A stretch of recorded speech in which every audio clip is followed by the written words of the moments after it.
Welcome back, brothers and sisters. I am Braden. This is Langley Outdoors Academy, and thank you for stopping by. Alright guys, on this episode of Bullet Points this morning, we are starting to notice a trend change across the board because we're getting closer to November. Now you guys I'm sure you're aware, the Democrats are not in a good place from a standpoint of polling, from a standpoint of national averages, ballot identification, party identification. It's not a good look across the board, but that's actually bringing us to the point of what we're going to talk about this morning on this episode of Bullet Points. Because MSNBC, and now you're going to see a lot more of this across other outlets as well, they're starting to try to build up Biden for the actions he just took on his ghost gun announcement, right? Obviously an infringement upon the Second Amendment, which makes them happy and tickles their fancy. But it's really important to listen to what they're doing, how hard they're trying to build him up. There's a lot of misinformation in here. There's a lot of manipulation, and that's why I want to bring it to you so we can counter this and get in front of it. Because we are going to pass the blessing of the Second Amendment along to the next generation. Now, enough setup. Let's dive into this. I want to show you what they're doing, and you can see the trend and let me know what you guys think. Opinion. Subway shooting makes GOP's stances on ATF and ghost guns look worse. Biden is trying to do something about gun violence. His Republican opponents are not. Could not be more biased, right? Fine, you have your biases. I don't care. But I want to show you what they're doing. That was just the title. Check this out.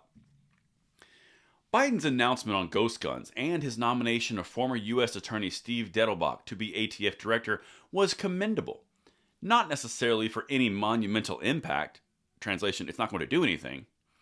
It will have on preventing the devastating number of situations in America, but for its defiance in the face of relentless recalcitrance by lawmakers more beholden to the NRA than public safety. Now, there's a lot here, because you're going to hear a lot more of this, right? First thing, relentless recalcitrance. At least you're doing something, right? It doesn't matter if you're trampling on people's rights, as long as you're doing something. I want to feel like you're doing something, even though it's nothing. Which is why I coined the phrase, it's better to do something than nothing, even though nothing will do something. At least we did something. It's really important. All right, then the other piece here is more beholden to the NRA than the public safety. Translation again, public safety supersedes rights. I want to live in a perfectly protected world and bubble. I don't need rights because I'm being protected. That's the whole point, and that's where we have a very, very different viewpoint of life. Anyway, let's keep going. The president's executive order, this is executive action, by the way, to regulate ghost guns wasn't a panacea as much as it was a promise. Again, there's the flowery language of, at least we're doing something, right? That he intends to do anything and everything within his limited authority to battle gun crimes, even if lawmakers won't. His attempt to fill the seat of Senate-confirmed ATF director, which has been vacant since 2015, sends a similar message that he won't be deterred in his attempts to make the country safer. Again, this is a puff piece around Biden and the Democrats. They are trying to build momentum and salvage the midterms that are coming because they're going to get smoked if we're active.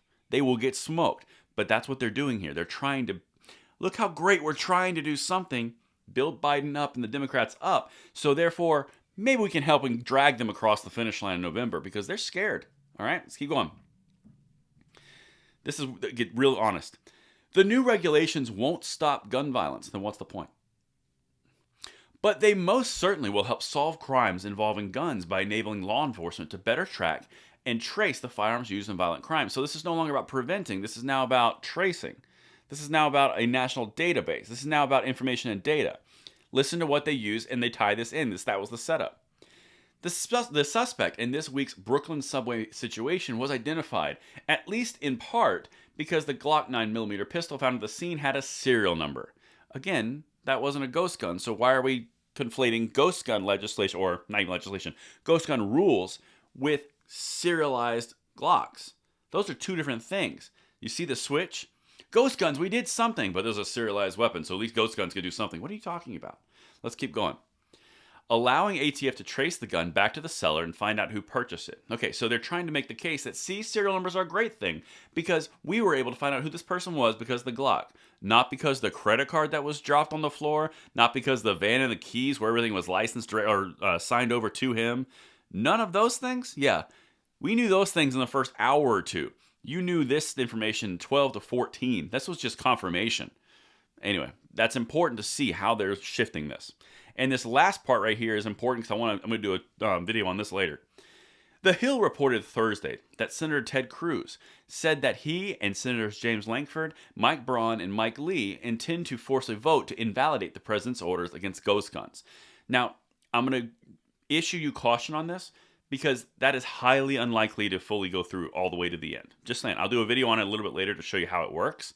But I don't want you guys to get false hope that it's going to be the rule is going to be revoked, because it is a long road and it's not highly probable. I want it to be, but I just, like I said, I don't want to put out false hope there to say that that's going to happen, because it's extremely unlikely. Anyway, I'll do another video on that possibly tonight. Let me know what you guys think, and I will see you tonight at the 9 p.m. segment. I'm Braden. See you later.